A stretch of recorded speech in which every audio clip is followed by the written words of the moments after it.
Evangelio de Juan, capítulo 11, leeremos 4 versículos, del versículo 47 al versículo 50.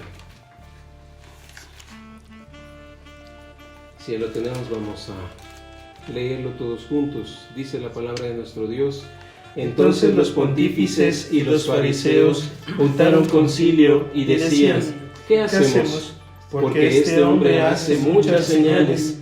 Si le dejamos así, todos creerán en él, y vendrán los romanos y quitarán nuestro lugar y la nación. Y Caifás, uno de ellos, sumo pontífice de aquel año, les dijo: Vosotros no sabéis nada, ni pensáis que nos conviene que un hombre muera por el pueblo, y no que toda la nación se pierda. Amén. Bien, tomen su lugar, hermanos. Hoy en esta noche quiero hablar un poco acerca de lo que el Señor Jesucristo en el capítulo 16 del Evangelio de Mateo y en varias partes también de los demás evangelios, dice la palabra de nuestro Dios que estuvo preparando a sus discípulos para ese momento, porque dice la palabra de nuestro Dios que les anticipaba que el Hijo del Hombre tenía que regresar a Jerusalén, y allí en Jerusalén tenía que padecer de los escribas, de los fariseos, de los principales, de los príncipes, y aparte de todo ello ser muerto. Bueno, pues entonces, hermanos, hoy quiero hablar acerca de un hombre llamado Jesús, aquel al cual muchos se refirieron como hijo de David, aquel al cual se refirieron como maestro, se refirieron como rabí, aquel al cual también de alguna manera denostándole y haciéndole o menoscabando su procedencia decían el hijo del carpintero. Como le dijo también la samaritana: Señor, paréceme que tú eres profeta. Cuando Tomás, dice la palabra de nuestro Dios, que se encuentran ellos en aquel lugar encerrados con la puerta cerrada, dice que se acerca y lo saluda: pasa a vosotros. Y también le dice a Tomás: ¿sabes qué, Tomás?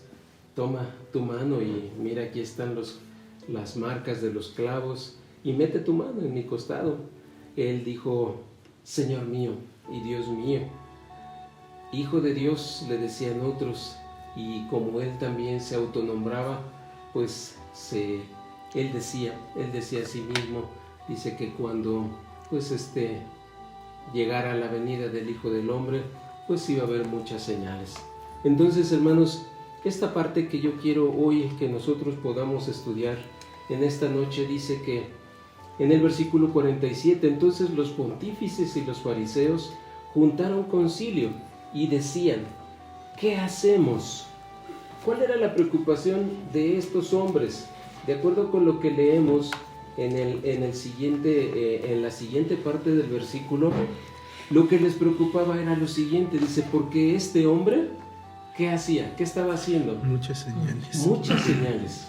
Aquí una de las situaciones que diferencian precisamente a lo que nosotros podemos ver en el libro de los Hechos, cuando dice que aprenden a aquellos discípulos del Señor Jesucristo, y dice que de alguna manera los intimidan, ya los habían golpeado, etc.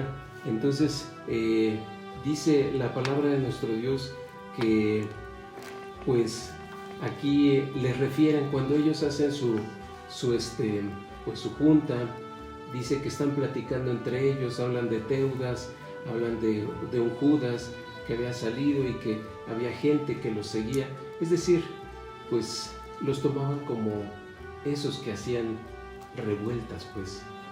Sin embargo, aquí la situación que vemos, la situación que diferencia en mucho al Señor Jesucristo, era precisamente las señales que él hacía, era precisamente los milagros que se habían hecho, la de que los ciegos pudieran ver, que los sordos oyeran, que los cojos caminaran, que se pudieran sacar los demonios de los endemoniados, que se curara la lepra a los leprosos, que resucitaran personas. Entonces, muchas de estas cosas era precisamente lo que preocupaba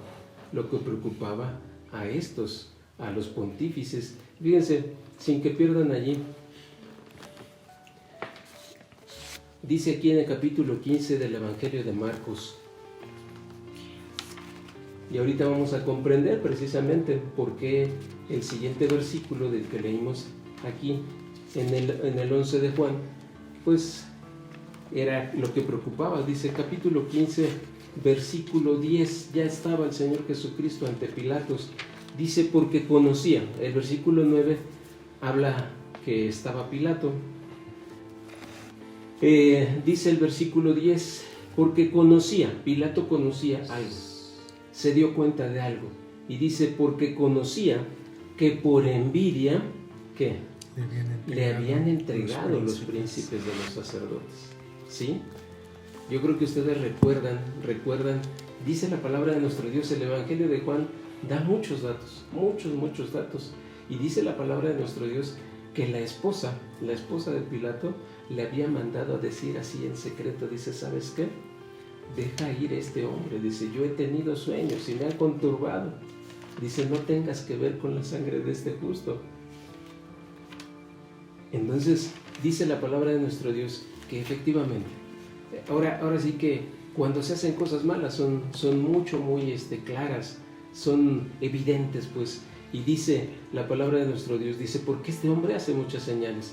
Y el versículo 48 dice, si le dejamos así, todos creerán en él, y vendrán los romanos y quitarán nuestro lugar y la nación. ¿Qué era lo que les preocupaba? Pues que su posición, era la situación que a ellos les estaba preocupando. Entonces, fíjense que hay una línea histórica de Isaac Asimov, donde tiene un libro que se llama La Tierra de Canaán, y allí refiere varias cosas interesantes. Esa historia refiere precisamente que llegó un momento en el cual los fariseos, por eso esa situación de que los fariseos estuvieran en contra de los saduceos, porque eran las dos principales corrientes de los judíos, y ellos así como, ahora sí que se oye mal pues, sin embargo ya eran como partidos políticos, porque llegó un momento en el cual quien ofrecía más al Imperio Romano, y digo monetariamente, quien ofrecía más cosas al Imperio Romano era quien estaba en el templo, ¿sí? Si era el grupo de los fariseos, bueno, pues el de los fariseos, uno de los fariseos era el sumo pontífice. Y si el caso pues de que los saduceos ofrecieran más, bueno, pues uno de los saduceos era el sumo pontífice. Entonces, aquí es donde la palabra de nuestro Dios nos dice que efectivamente ese era lo que les preocupaba, que quitaran su lugar, dice, que quiten nuestro lugar, dice. Entonces los pontífices y los fariseos juntaron concilio. Entonces entendemos que para ese momento quienes eran los fuertes, quienes estaban en el poder, quienes estaban en el templo y gobernaban las situaciones de la sinagoga, eran los fariseos, ¿sí? Entonces eso era lo que les preocupaba. Dice, si le dejamos así, todos creerán en él, y vendrán los romanos y quitarán nuestro lugar y la nación. Y aquí viene una de las situaciones que pues ahora sí que nos admira, porque no todos eran, pues ahora sí que del mismo pensamiento. Dice que Caifás sí se da cuenta y dice que era uno de ellos, sumo pontífice de aquel año, y les dijo, vosotros no sabéis nada, ni pensáis que nos conviene que un hombre muera por el pueblo, y no que ¿qué? Y no que toda la nación se pierda. Entonces, esa parte, fíjense que llama mucho la atención, porque el Señor Jesucristo les había anticipado. Capítulo 16 del Evangelio de Mateo. Porque dice la palabra de nuestro Dios que muchos de los principales príncipes creyeron en el Señor Jesucristo. Sin embargo, por efecto de que pues no los señalaran, de que no los, pues ahora sí que no los corrieran de las sinagogas, pues no hacían manifiesto esa convicción. Dice capítulo 16 de Mateo versículo 21, desde aquel tiempo comenzó Jesús a declarar a sus discípulos que le convenía ir a Jerusalén y padecer mucho de los ancianos y de los príncipes de los sacerdotes y de los escribas. Y aparte de todo ello, ser muerto y resucitar al tercer día. Entonces aquí viene una de las situaciones que nosotros pues nos preguntamos a nosotros mismos y decimos, bueno, ¿acaso los discípulos no tenían bien claro el asunto de la resurrección? Bueno, ahorita lo vamos a ver. Dice que Pedro se le acerca y tomándole aparte, comenzó a reprenderle diciendo, Señor, ¿qué? Ten compasión de ti. En ninguna manera esto te acontezca. Ya lo vimos en alguna predicación pasada, cuál era el objetivo, ¿verdad? ¿Cuál era el objetivo del enemigo? Quería hacer desistir al Señor Jesucristo. Entonces él, volviéndose, dijo a Pedro, quítate delante de mí, Pedro, ¿verdad? No, él sabía quién estaba actuando, y le dice, quítate delante de mí, Satanás, me eres escándalo, porque no entiendes lo que es de Dios, sino que lo que es de los hombres. Bueno, entonces vemos aquí una parte interesante por cuanto les dice que en el versículo 21 que tenía que ir a Jerusalén y ser muerto y resucitar al tercer día. Busquen el capítulo 9 del Evangelio de Marcos. Aquí viene una cuestión interesante en cuanto a esto que acabamos de ver, porque les digo que tenía que ser muerto, pero también tenía que resucitar al tercer día. Bueno, la primera situación pues era complicada porque vemos que el mismo Pedro le dijo, no Señor, pues no te suceda esto, ¿verdad? Bueno, la segunda situación, la de la resurrección, vamos a ver que también no era algo que ellos tuvieran bien claro. Dice allí en Marcos capítulo 9, versículo 9, y descendiendo ellos del monte, les mandó que a nadie dijesen lo que habían visto. Yo creo que ustedes recuerdan que aquí habla acerca de la transfiguración, ¿verdad? Entonces dice, y descendiendo ellos del monte les mandó que a nadie dijesen lo que habían visto, sino cuando el Hijo del Hombre hubiese resucitado de los muertos. Hasta entonces ellos tenían pues el permiso de poder hablar acerca de esto, de la transfiguración. Pero fíjense lo que dice el versículo 9, dice, y retuvieron la palabra en sí. Pero fíjense lo que sucedía, dice que altercando, ¿qué sería aquello? ¿Qué altercaban entre ellos? Resucitar de los ¿Qué era eso? Resucitar de los muertos. ¿Qué era eso? Bueno, no era algo así completamente claro. Fíjense, de hecho, aquí en Juan capítulo 11 vamos a buscar una referencia, porque, bueno, también Marta, la hermana de Lázaro, cuando el Señor Jesucristo le dice, ¿sabes qué? Él va a resucitar. ¿Sí? Bueno, dice aquí en Juan capítulo 11, versículo 21, y Marta dijo a Jesús, Señor, si hubieses estado aquí, mi hermano no fuera muerto. Mas también sé ahora que todo lo que pidieres de Dios, te dará Dios. Dice de Jesús, resucitará tu hermano. Y aquí viene una de las cosas que decían, bueno, ellos sí sabían, sí conocían, sin embargo el término como tal vez no lo entendían muy bien. Dice el versículo 24, Marta le dice, yo sé que resucitará, ¿cuándo? En la resurrección, en el día postrero. Ellos sabían perfectamente que iba a haber una resurrección. Sin embargo, no era un concepto que se tuviera muy claro. ¿Por qué? Bueno, yo creo que ustedes lo conocen, pues dice la palabra de nuestro Dios que, fíjense, dice el capítulo 24 del Evangelio de Lucas.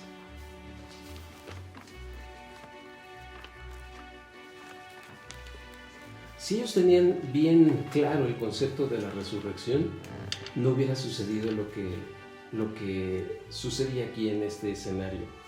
Dice, capítulo 24, versículo 21, eran los discípulos que iban a Emaús, y dice que se encuentran con el Señor Jesucristo, pero ellos pues de alguna manera son cegados para que no lo pudieran identificar. Y dice el versículo 21, mas nosotros esperábamos que Él era el que había de redimir ¿a quién? A Israel. Recordemos que en el capítulo 1 de los Hechos los discípulos todavía le dicen al Señor Jesucristo: Señor, ¿restituirás el reino a Israel en este tiempo? Fíjense, entonces ellos tenían esa esperanza. Bueno, dice, y ahora, sobre todo esto, hoy, ¿qué? Hoy es el tercer día que esto ha acontecido. ¿Sí? Hoy es el tercer día que esto ha acontecido. Estoy leyendo Lucas 24, 21 al 23. ¿Sí? Dice, hoy es el tercer día que esto ha acontecido. Si ustedes recuerdan, dice la palabra de nuestro Dios allí donde leímos en el capítulo 16 del Evangelio de Mateo, que cuando Él les anticipa que tenía que ir a Jerusalén, padecer de los ancianos, de los principales de los príncipes, ser muerto, pero también les anticipó algo, que tendría que resucitar ¿cuándo? Al tercer día. Bueno, fíjense, habían pasado 3 días, dice, aunque también, versículo 22, aunque también unas mujeres de los nuestros nos han espantado. ¿Por qué se habían espantado? Bueno, por lo que dice, las cuales antes del día fueron al sepulcro y no hallando su cuerpo, vinieron diciendo que también habían visto ¿qué? Visión de ángeles, los cuales dijeron, ¿qué dijeron? Que Él vive. Ajá, que Él vive. Entonces, esa situación los tenía consternados. ¿El Señor Jesucristo ya les había dicho que iba a resucitar al tercer día? Sí, ya les había dicho que iba a resucitar al tercer día. Sin embargo, aquí viene una de las situaciones que nosotros vemos. Yo creo que ellos tenían el pensamiento así como lo tenían muchas de las gentes que cuando veían que el Señor Jesucristo se acercaba a aquellos que, pues ahora sí que decían, ¿sabes qué? Pues acaba de morir. Y dicen, no, ¿sabes qué? Duerme. Muchos, ¿qué hacían? Se burlaban. Entonces, cuando el caso de Lázaro, dice la palabra de nuestro Dios que pues murmuraban, ¿verdad? Dice, a muchos ha resucitado y a al que ama, no pudo hacer nada por él. Bueno, entonces, aquí esta es la situación.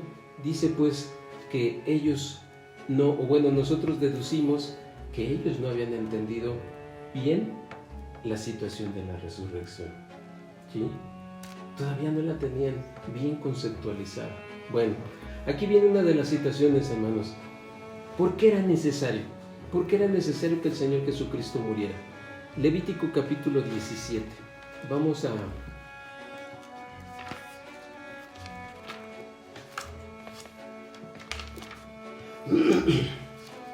Ustedes saben que el Señor Jesucristo nació y vivió pues bajo la ley, ¿verdad? Porque dice la palabra de nuestro Dios que inclusive Él fue circuncidado al 8º día. Dice la palabra de nuestro Dios, ¿qué decía la ley de Moisés? Moisés escribe aquí en Levítico 17, versículo 11, dice, porque la vida de la carne en la sangre está, y yo os la he dado para expiar vuestras personas sobre el altar, por lo cual la misma sangre, ¿qué, hermanos? Expiará a las personas. Entonces, nosotros sabemos que dentro de la ley mosaica había sacrificios para poder expiar el pecado de los que habían cometido alguna falta. Aquí una de las situaciones y la grande diferencia, hermanos, ahora sí que aquí viene precisamente la comparación, y digo la comparación es muy grande por el hecho de que si ustedes recuerdan, había faltas que no eran perdonadas. ¿Sí lo recuerdan? Por ejemplo, el del hijo contumax y rebelde, que ya leímos. ¿Sí recuerdan qué sucedía con él? Tenía que sacrificar 7 carneros, ¿verdad? ¿O cuántos? No había algo equiparable. Dice, ¿sabes qué? Lo van a sacar fuera del real y lo van a matar a pedradas. Dice ahí en Deuteronomio capítulo 13, dice, si tu hermano, hijo de tu madre, hijo de tu padre, cercano a ti, es de tu sangre, llega y te dice, oye, ¿sabes qué, hermano? Vamos a adorar dioses ajenos. Y lo decía con respecto al hermano, con respecto a la esposa, con respecto a cualquiera de los de la familia. Dice, si cualquiera de ellos viene y te dice, oye, ¿sabes qué? Vamos a honrar dioses ajenos. ¿Qué decía la palabra de nuestro Dios? No permitas. También dice, no lo consentirás. Antes, dice, tu mano va a ser la primera en lanzar la piedra también para matarlo. Y obviamente nosotros conocemos el hecho de blasfemar el nombre de Dios. ¿Sí recuerdan de aquel que blasfemó el nombre de Dios? Bueno, dice la palabra de nuestro Dios que también irremisiblemente, porque había cosas, ahora sí que esa es precisamente la palabra, no había remisión contra. Había pecados que eran irremisibles, tenía que morir. Por eso la palabra de nuestro Dios nos enseña cosas y dice que aquí viene la situación, que la sangre de nuestro Señor Jesucristo limpia ¿de qué? De todo pecado. Esa es la grande diferencia. Hebreos capítulo 9.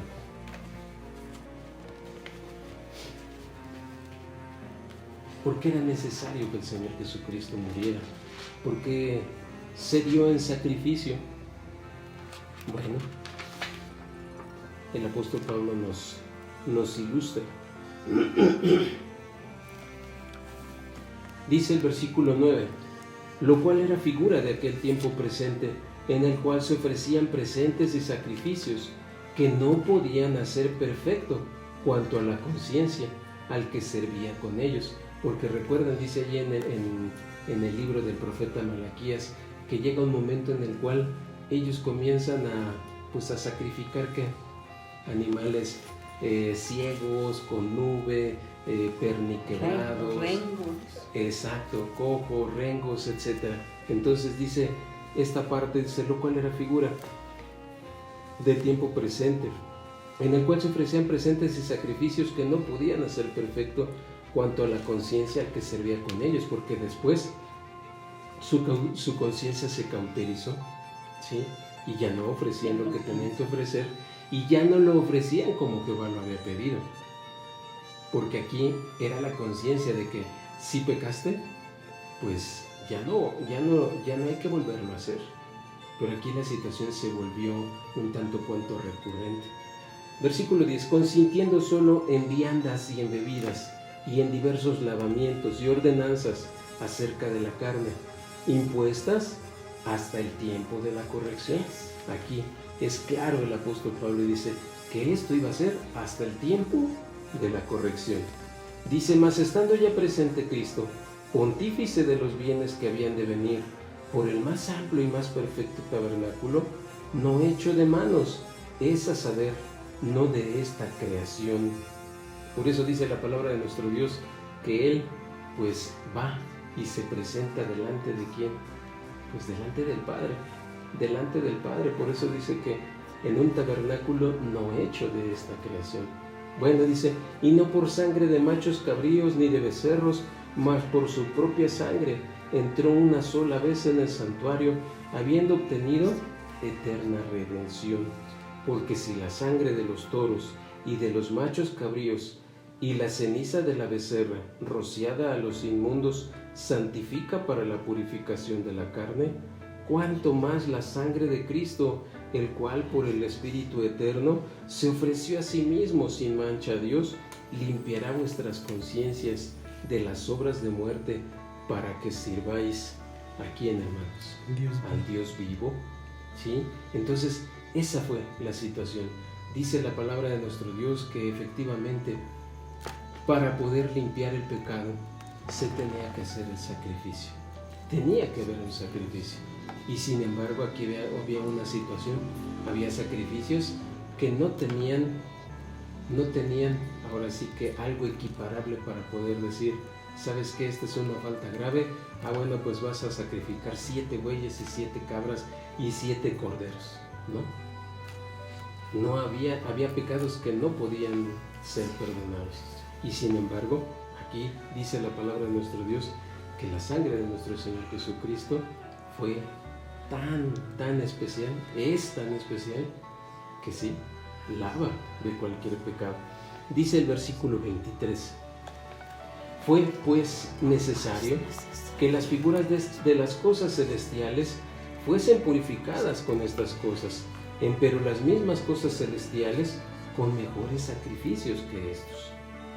Acuérdense que, bueno, aquí el apóstol refiere las cosas celestiales por cuanto dice que allá donde él se presenta en el tabernáculo, no era un tabernáculo hecho de esta creación, no era de esta, ahora sí que de la índole que había hecho Moisés. Bueno, dice, porque no entró Cristo en el santuario hecho de mano, figura del verdadero. Recordemos que efectivamente, cuando estuvo los 40 días y 40 noches Moisés recordemos que fueron 3 ocasiones las que estuvo en el Sinaí, y 2 de ellas fue cuando recibe las primeras leyes y después la segunda ocasión en que da el Señor también los 10 mandamientos. Bueno, entonces dice, porque no entró Cristo en el santuario hecho de mano, figura del verdadero. Recordemos que en aquel tiempo también, en esos 40 días y 40 noches, Dios le enseña a Moisés, pues ahora sí que como una maqueta, un prototipo de cómo tenía que ser el tabernáculo. ¿Sí? Por eso dice que no hecho de mano, pero era figura del verdadero, sino en el mismo cielo, para presentarse ahora por nosotros en la presencia de Dios, y no para ofrecerse muchas veces a sí mismo, como entra el pontífice en el santuario cada año con la sangre ajena.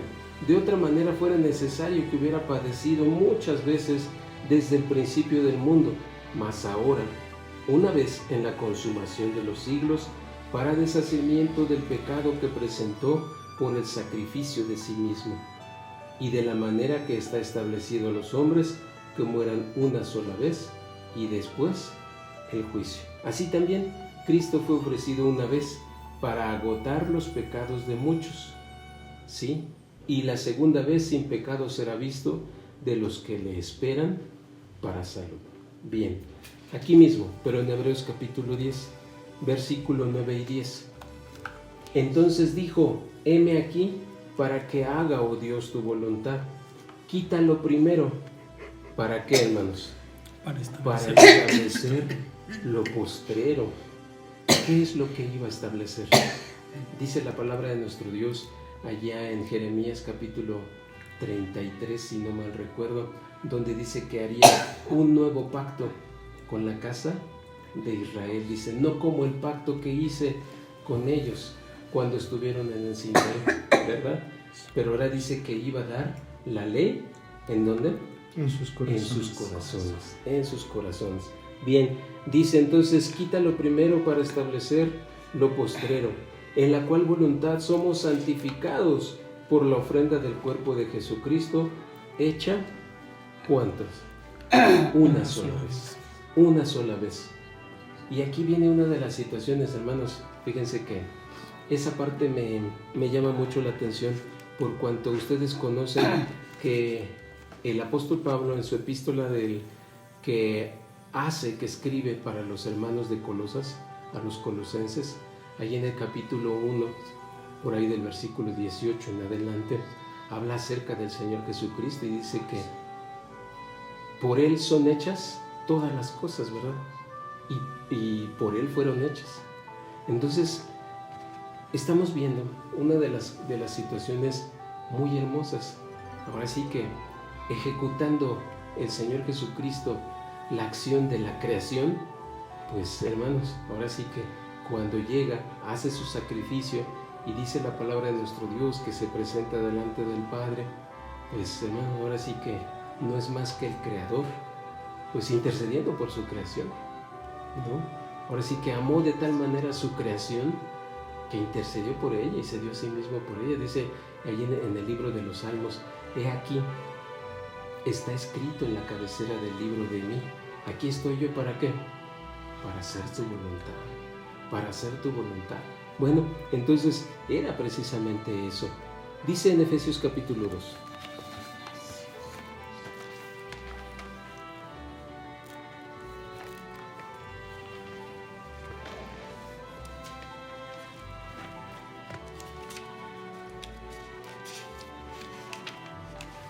Porque nos preguntamos, pues sí, ¿el Señor Jesucristo tenía que morir? Sí, sí tenía que morir, porque ya había un plan de salvación que implicaba precisamente eso. Dice el versículo 15, el versículo 16 del capítulo 2 dice: y reconciliar por la cruz con Dios, ¿a quiénes? A ambos, a los gentiles y a los judíos. Y reconciliar por la cruz con Dios a ambos en un mismo cuerpo, estando en ella, matando en ella las enemistades. En un cuerpo. ¿Quién es ese cuerpo? La iglesia de Dios. La iglesia de Dios es ese cuerpo. Porque, fíjense, dice el versículo 14: porque Él es nuestra paz, que de ambos hizo uno, derribando la pared intermedia de ¿qué? De separación. Es precisamente allí cuando dice que reconcilió con Dios a ambos, tanto gentiles como judíos. Yo creo que ustedes recuerdan, allá en Romanos capítulo 2 leíamos ya en alguna ocasión esta parte. Fíjense, ¿a quiénes se refiere?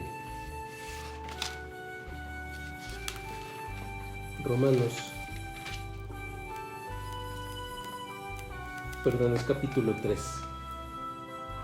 versículo 9, dice: ¿qué pues? ¿Somos mejores que ellos? Estoy leyendo Romanos 3:9. ¿Somos mejores que ellos? Dice: en ninguna manera, porque ya hemos acusado ¿a quién? A judíos y a gentiles, que todos están debajo de ¿qué? De pecado. Entonces, cuando el apóstol Pablo refiere que reconcilió a ambos, son a esos dos, a judíos y a gentiles. Entonces, efectivamente, por cuanto pues el hombre se ve constituido en enemigo de Dios desde el principio de la creación, se constituyó como enemigo. Efesios capítulo 5.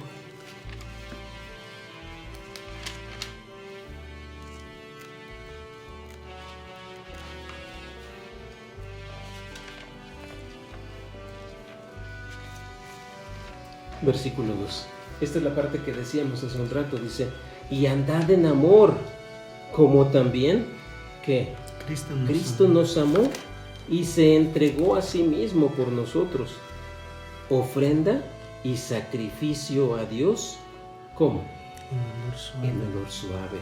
Yo creo que si nosotros transportamos esto al principio, esa es una de las situaciones que Dios agrada, pues cuando el hombre sacrifica, pero con su corazón, pues cuando él entiende realmente lo que está haciendo. Esta parte también la refiere el capítulo 8 del libro de Génesis, cuando dice la palabra de nuestro Dios que sale Noé y toma animales limpios, ¿verdad? Y hace un sacrificio, hace un holocausto, y dice la palabra de nuestro Dios que a Dios llega un olor que suave, un olor suave, o sea, un olor agradable. Fue un sacrificio que Dios aceptó. Entonces, definitivamente, por eso el otro día veíamos, yo creo que ustedes se acuerdan, también aquí en el capítulo 3, versículo 19, dice allí en Efesios que nosotros tenemos que conocer el amor de Cristo que excede ¿qué? Que excede todo conocimiento. ¿Quién pudiera hacer algo así? ¿Quién pudiera hacer algo semejante a esto? No se ha visto dentro de la humanidad algo así. Bueno, los apóstoles llegaron a entender esa parte de la resurrección. Sí, Bueno, dice en Hechos capítulo 3. Pero aquí viene la situación pues de que dice la palabra de nuestro Dios que después de que resucitan, ¿sí recuerdan más o menos cuántos días estuvo el Señor Jesucristo todavía entre los discípulos? Alrededor de 40 días, ¿no? Todavía estuvo con ellos. Bueno, fíjense, pero esa fue una de las situaciones pues que ayudó. ¿Por qué? Porque si para ellos no era todavía un concepto claro el de la resurrección, ¿qué sucede? Pues se presenta el Señor Jesucristo y le dice a Tomás, ¿sabes qué? Aquí están las marcas que tú querías ver. Y ahora préstame tu mano, métela en mi costado. Entonces es cuando ellos se dan cuenta que efectivamente dicen, ay no, pues sí, así como nos dijeron las mujeres que Él vive, pues sí, efectivamente Él vive. Y dice la palabra de nuestro Dios ahí en el Evangelio de Juan, que todavía en esos 40 días que estuvo con ellos, dice que todavía hizo muchas señales y hizo todavía muchos milagros.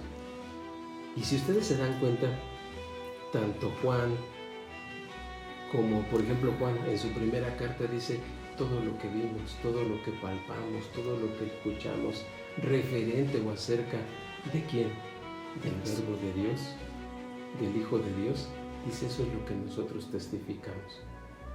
Alguien tenía que testificar. ¿Por qué?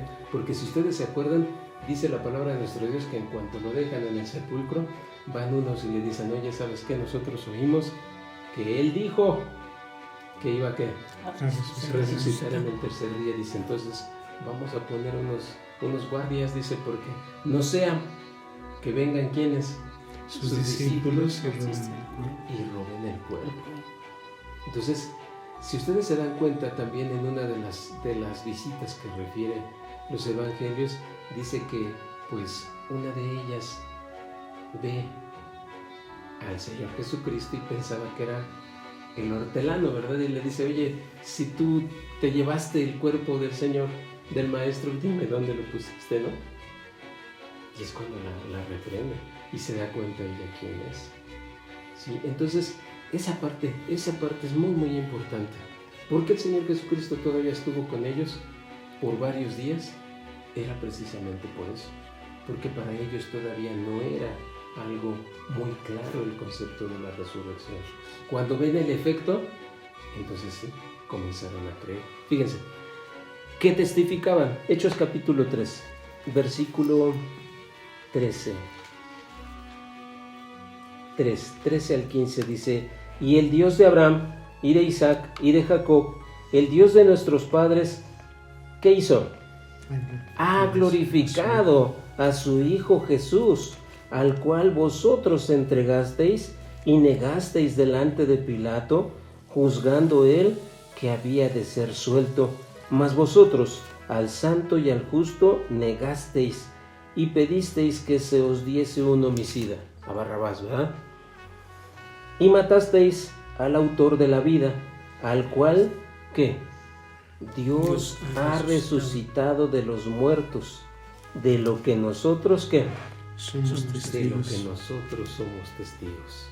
Entonces, esa parte, esa situación fue precisamente de lo que dieron testimonio los apóstoles. Y bueno, en el caso de Lucas, que no era apóstol, pero que sí era discípulo, si ustedes leen allí en el principio del Evangelio de Lucas, cuando le escribe a Teófilo, dice que él primero se dio a entender, a indagar, a comprender toda la situación, dice, y ahora, ¿yo qué? Yo te lo digo a ti. Porque dice, me puse a indagar, a comprender, a entender con todos los que habían sido testigos, dice, yo te lo cuento. Entonces, fue muy importante, muy, muy importante. Ahora, dice, fíjense, esta parte está muy interesante. Capítulo 26 del libro de los Hechos.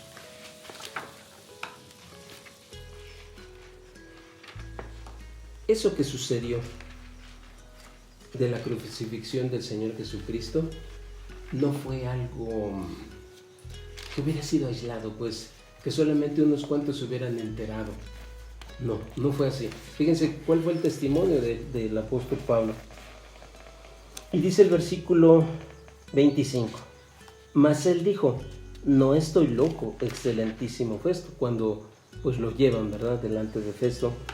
No estoy loco, excelentísimo Festo, sino que hablo palabras de verdad y de templanza. Pues el rey sabe estas cosas, de lo que le estaba hablando, ¿verdad? Sabe estas cosas, delante del cual también hablo confiadamente, pues no pienso que ignora nada de esto, pues no ha sido esto que hecho en algún rincón. O sea, no me puedes decir que tú no te hayas enterado de lo que te estoy hablando, acerca del Señor Jesucristo, porque le estaba hablando acerca del Señor Jesucristo y le decía, ¿sabes qué? No puedes tú decir que no te enteraste.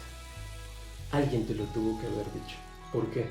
Porque imaginemos, hermanos, ahora sí que, usando nuestro sentido común, sucede eso, ¿y qué sucede cuando pasa algo que no es normal?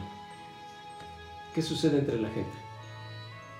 Se lo empiezan a contar, oye, ¿qué crees que sucedió esto? Oye, ¿qué crees que sucedió eso? Y así, de tal manera que llega a los oídos de los jerarcas romanos. Por eso le dice, ¿sabes qué? No me puedes decir que no hayas oído de esto, tú sabes de qué te hablo. Bueno, dice aquí mismo, pero en el versículo 23, que Cristo, ¿de qué le hablaba? Dice el versículo 23, que Cristo había de padecer y ser, ¿qué? El primero de la resurrección de los muertos, para anunciar luz al pueblo y a los gentiles. Por eso el apóstol Pablo le dice, ¿sabes qué? No me puedes decir que no sabes de qué te estoy hablando, porque tú sabes de la resurrección de los muertos, porque tú sabes lo que pasó.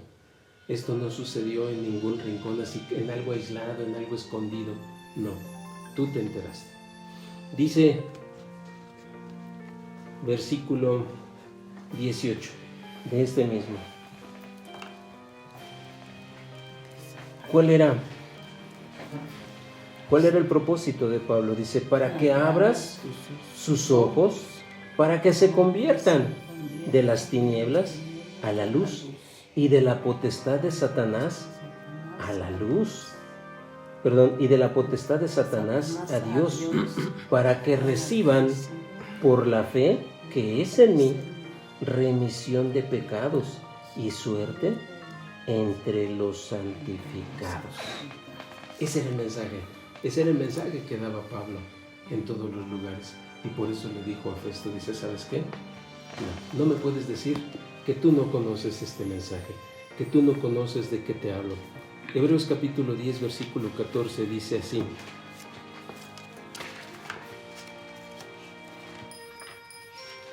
Hebreos capítulo 10, versículo 14 dice, porque con una sola ofrenda, ¿qué, hermanos? Hizo perfectos para siempre a los santificados. Gracias, gloria a Dios que nos da precisamente esta parte que nos da esperanza. 1 Corintios capítulo. ¿Por qué era tan importante ese testimonio? Bueno, por lo que vamos a leer aquí en 1 Corintios capítulo 15. ¿Por qué era tan importante el testimonio de que el Señor Jesucristo había resucitado? Bueno, porque algunos decían que no había resurrección. Ustedes saben que principalmente pues los saduceos, ¿verdad? Y los saduceos se encargaron de dispersar ese pensamiento.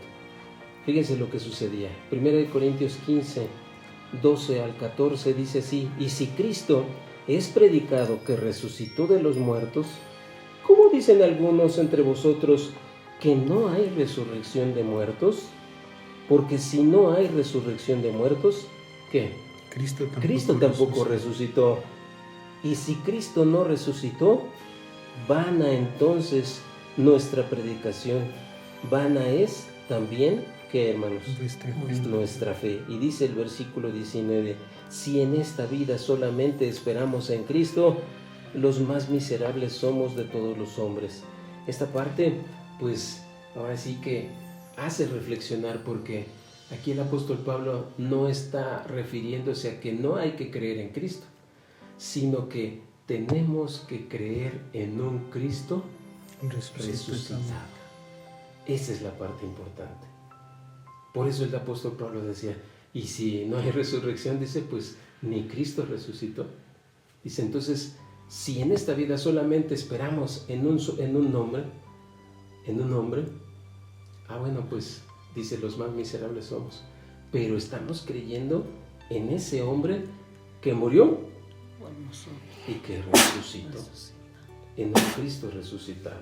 Bien. Segunda de Corintios, para ir terminando. Segunda de Corintios capítulo 5.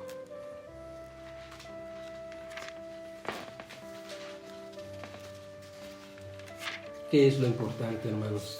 Entonces,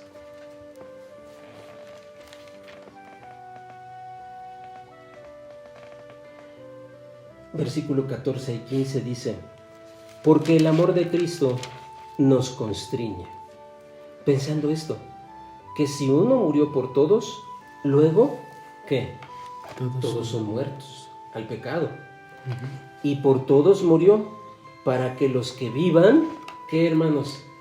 Ya no vivan para sí, mas para aquel que murió, ¿y qué, hermanos? Y resucitó por ellos.